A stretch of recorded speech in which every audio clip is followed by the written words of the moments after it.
आज हम डिस्कस करेंगे प्लांट टिश्यू कल्चर क्या होता है, उसके अंदर डिफरेंट टर्म्स जो यूज़ होती हैं उसके बारे में, और कब ये स्टार्ट हुआ था। तो सबसे पहले what is plant tissue culture. Plant tissue culture में किसी भी plant cell, tissue, organ, seed या कोई भी अदर प्लांट पार्ट यूज़ कर सकते हैं और उसको किसी भी आर्टिफिशियल मीडिया पे ग्रो करवाते हैं इन लैब कंडीशंस के अंदर। तो सबसे पहले ये 20वीं सेंचुरी में स्टार्ट हुआ था और इनको स्टार्ट किया था हेबल आइलैंड ने, और इसको father of plant tissue culture भी बोला जाता है। अब इसका कुछ बैकग्राउंड कि कब स्टार्ट हुआ था और कौन सा प्लांट यूज़ किया गया था। 1920 में सबसे पहले जो कमर्शियल प्लांट प्रोड्यूस किया गया था वो ऑर्किड प्लांट था, उसको आर्टिफिशियली मीडियम पे ग्रो करवाया गया था। देन 1950 एंड 60 के अंदर मूशिक एंड स्कूग थे एक साइंटिस्ट, उन्होंने आर्टिफिशियल मीडियम की डेवलपमेंट की थी जो कि प्लांट टिश्यू कल्चर के अंदर यूज़ होता है। Then what is totipotency. Totipotency का मतलब होता है कोई भी हमने जो टिश्यू या ऑर्गन किसी भी प्लांट का जो यूज़ किया है हमने और उसको ग्रो करवाया है under the laboratory condition artificial medium पे, तो वो एक पूरा कंप्लीट प्लांट बना दे, उसको हम टोटिपोटेंसी बोलते हैं। जैसे एग्जांपल दिया हुआ है यहाँ पे, जैसे अगर हम रूट लेते हैं कैरेट प्लांट की और उसको हम ग्रो करवाते हैं आर्टिफिशियल मीडियम पे, तो एक सिंगल सेल से सेल डिवीजन हो कर के यंग प्लांट बन जाता है और फिर यंग से पूरा कंप्लीट अडल्ट प्लांट बन जाता है। तो ये पूरा जो प्रोसेस है उसको हम टोटिपोटेंसी बोलते हैं। नेक्स्ट कुछ टर्मिनोलॉजी हैं जो प्लांट टिश्यू कल्चर में यूज़ होती हैं, जैसे कि एडवेंटिशियस मीन्स एडवेंटिशियस जो डेवलप हो रहा हो जिसका हमें ओरिजिन पॉइंट ना पता हो, वो रूट से भी डेवलप हो सकता है, शूट से भी डेवलप हो सकता है, या फिर कैलस से भी डेवलप हो सकता है, एम्ब्रियो से भी डेवलप हो सकता है, मीन्स अदर देन जायगोट किसी भी पार्ट से डेवलप हो सकता है। अगार जो होता है वो हम न्यूट्रिएंट मीडिया जो हम प्लांट टिश्यू कल्चर के लिए यूज़ करते हैं उसमें यूज़ किया जाता है। ये एक पॉलीसेकेराइड पाउडर होता है जो एक एल्गी से ऑब्टेन होता है और इसकी जनरली जो कंसंट्रेशन यूज़ की जाती है वो 6 to 12 ग्राम पर लीटर यूज़ होती है।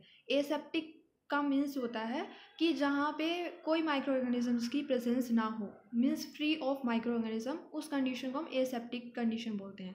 एसेप्टिक टेक्निक्स का मतलब होता है कुछ ऐसे मेथड्स या टेक्निक्स का यूज़ करना जिससे कि फंजाई से फ्री हो जाए, बैक्टीरिया वहाँ पे प्रेजेंट ना हो, वायरसेस, माइकोप्लाज्मा या अदर कंटामिनेशन ना हो, जो भी हम कल्चर यूज़ कर रहे हैं प्लांट टिश्यू कल्चर के लिए उसके अंदर ये सब की प्रेजेंस ना हो। कैलस क्या होता है, जब हम प्लांट टिश्यू कल्चर करते हैं तो कुछ एक अनडिफ्रेंशिएटेड मास ऑफ सेल बन जाता है, और वो क्यों बनता है, जब भी किसी प्लांट पार्ट को बाउंड हो जाता है तो इंजरी हो जाती है, तो उसकी वजह से ये कैलस की डेवलपमेंट होती है। देन केमिकली डिफाइंड मीडिया वो होता है जिसके अंदर सारे जो कंपोनेंट्स होते हैं वो हमें नोन होते हैं। उसके बाद नेक्स्ट टर्म है कंटामिनेशन। कंटामिनेशन का मीन्स होता है किसी भी ऑर्गेनिज्म अनवांटेड जो हमें नहीं चाहिए उनकी प्रेजेंस होना, वो बैक्टीरिया हो सकता है, फंजाई हो सकता है, वायरस हो सकता है, और ये टर्म तब यूज़ होती है जब हम किसी भी प्लांट को इन विट्रो ग्रो करवाते हैं अंडर लैब कंडीशंस। तो कई बार क्या होता है कि बहुत सारे टिश्यू कल्चर्स के अंदर कंटामिनेशन आ जाती है क्योंकि वहाँ पे या तो बैक्टीरियल ग्रोथ हो जाती है या फंजाई ग्रोथ हो जाती है, क्योंकि किसी भी बैक्टीरिया को भी ग्रो करने के लिए मीडियम ही चाहिए होता है। तो इस को हम कंटामिनेशन बोलते हैं। डिफ्रेंशिएटेड का मतलब होता है जब हमने कोई भी सेल या प्लांट पार्ट उसको हमने मीडियम पे रखा है और वो या तो एक डिफाइंड स्ट्रक्चर बना दे, या तो वो रूट में कन्वर्ट हो जाए या शूट बना दे और आगे फुल प्लांट बना दे, तो वो डिफ्रेंशिएटेड उसको बोला जाएगा। देन नेक्स्ट टर्म है एक्सप्लांट। एक्सप्लांट का मतलब होता है जो टिश्यू हम यूज़ कर रहे हैं ग्रो करने के लिए आर्टिफिशियल मीडियम पे, मीन वो कुछ भी हो सकता है, आप रूट ले सकते हो, लीफ ले सकते हो, शूट ले सकते हो, बड ले सकते हो, तो उसको हम बोलेंगे एक्सप्लांट। फिर बहुत सारे हार्मोन्स प्लांट हार्मोन्स के बारे में सुना ही होगा, जैसे कि साइटोकाइनिन होता है, ऑक्सीन होता है, मेनली यही यूज़ किए जाते हैं प्लांट टिश्यू कल्चर में, क्योंकि ऑक्सीन से क्या होता है रूट की फॉर्मेशन होती है और साइटोकाइनिन से शूट की फॉर्मेशन होती है। फिर उसके बाद है इंटरनोड। इंटरनोड का मतलब है कि जब स्टेम पे दो नोड्स हैं उनके बीच का जो स्पेस है उसको हम इंटरनोड बोलते हैं। मीडिया मीन्स जो भी हम जैसे हम माइक्रो में मीडियम यूज़ करते हैं, इसी तरह से हम प्लांट टिश्यू कल्चर में भी मीडियम को यूज़ करते हैं। उसके अंदर आपका कार्बन का सोर्स होगा, नाइट्रोजन का सोर्स होगा, रूट और शूट बनने के लिए कुछ ग्रोथ रेगुलेटर्स होंगे, तो उसको हम मीडियम बोलते हैं। वो कुछ भी हो सकता है, सॉलिड भी हो सकता है। सॉलिड तब होगा अगर उसके अंदर अगार होगा, और लिक्विड अगर उसके अंदर अगार नहीं है। देन माइक्रो प्रोपोगेशन एक टर्म होती है कि अगर हमने शूट टिप ली तो उससे जो क्लोनल प्रोपोगेशन होता है प्लांट का, उसको हम बोलते हैं माइक्रो प्रोपोगेशन। यानी कि शूट टिप को लेकर के जो प्लांट बनते हैं उसको हम माइक्रो प्रोपोगेशन बोलते हैं। देन प्लांट टिश्यू कल्चर में पहले ही बता चुकी हूँ कि उसमें किसी भी टिश्यू, सेल या ऑर्गन को ग्रो किया जाता है।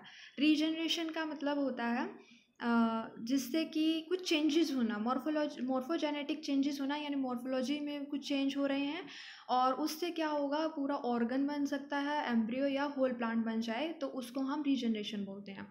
फिर सोमा क्लोनल होता है कि अगर हम सोमैटिक प्लांट सेल का यूज़ कर रहे हैं और उसको मीडियम पे रख रहे हैं, और फिर जो प्लांट बनेगा उसको हम सोमा क्लोनल बोलते हैं।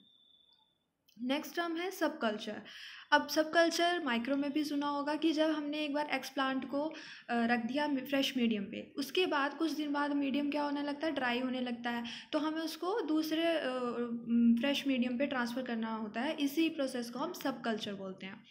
टिश्यू कल्चर बता ही चुके हैं कि किसी भी टिश्यू की ग्रोथ को मेंटेन करना आर्टिफिशियल इन्वायरमेंट में या लैब कंडीशंस में, उसको हम टिश्यू कल्चर बोलते हैं। टोटिपोटेंसी का मतलब है कि होल प्लांट बना, कंप्लीट प्लांट का फॉर्मेशन, उसको हम टोटिपोटेंसी बोलते हैं। अनडिफरेंशिएटेड मतलब कि जब किसी भी सेल के अंदर एक ऐसा सेल जिसमें कि कोई वैक्यूल ना हो, उसका न्यूक्लियस लार्ज हो, तो उस सेल को हम अनडिफरेंशिएटेड बोलते हैं, क्योंकि वो कंप्लीट रूट या शूट नहीं बना पाएगा। अब कुछ एप्लीकेशन है प्लांट टिश्यू कल्चर की, जैसे कि प्लांट टिश्यू कल्चर के यूज़ करके हम कुछ ऐसे क्लोन ऑफ प्लांट बना सकते हैं जिससे कि हमें एक डिज़ायर कैरेक्टर मिल सके।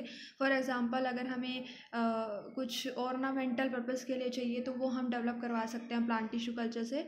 इससे जो मैच्योर प्लांट्स हैं वो क्विकली प्रोड्यूस हो जाते हैं। इससे जो मल्टीप्लिकेशन होती है प्लांट्स की वो हम करवा सकते हैं। अगर हमारे पास सीड नहीं है तो भी हम मल्टीप्लाई करवा सकते हैं। होल प्लांट रीजनरेट हो जाता है इससे, किसी भी सेल को लेके, किसी भी पार्ट को लेके। दूसरा है हम वायरस रेजिस्टेंट, डिसीज़ रेजिस्टेंट जो प्लांट हैं वो टिश्यू कल्चर की हेल्प से बना सकते हैं। अगर नेचुरली देखें तो जो प्लांट डेवलप होते हैं उनमें डिसीज़ हो जाता है। फिर नेक्स्ट है कि हम जिसमें सीड नहीं होता है या बहुत लो चांसेस होते हैं जिन सीड्स के जर्मिनेशन के, वो वाले प्लांट भी हम प्रोड्यूस कर सकते हैं। जैसे एग्जांपल है ऑर्किड, नेपेंथस, इस तरह से। और नेक्स्ट जो एप्लीकेशन है कि हम वायरल फ्री, जो वायरस इन्फेक्शन से फ्री वाले प्लांट होते हैं वो भी इससे प्रोड्यूस कर सकते हैं। तो ये था introduction of plant tissue culture.